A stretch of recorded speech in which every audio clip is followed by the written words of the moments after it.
حرمت عليكم الميتة والدم ولحم الخنزير وما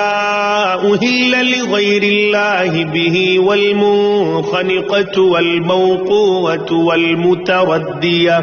والمتردية والنطيحة وما أكل السبع إلا ما ذكيتم وما ذبح على النصب وأن تستقسموا بالأزلام ذلكم فسق اليوم يئس الذين كفروا من دينكم فلا تخشوهم واخشون اليوم أكملت لكم دينكم وأتممت عليكم نعمتي ورضيت لكم الإسلام دينا فمن اضطر في مخمصة غير متجانف لإثم فإن الله غفور رحيم۔ تم پر مردار جانور اور خون اور سور کا گوشت اور وہ جانور حرام کر دیا گیا ہے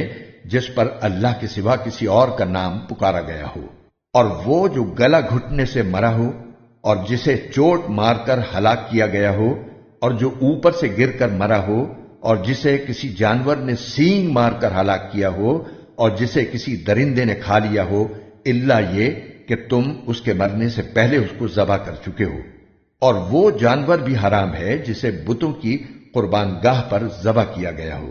اور یہ بات بھی تمہارے لیے حرام ہے کہ تم جوئے کے تیروں سے گوشت وغیرہ تقسیم کرو۔ یہ ساری باتیں سخت گناہ کی ہیں۔ آج کافر لوگ تمہارے دین کے مغلوب ہونے سے نا امید ہو گئے ہیں،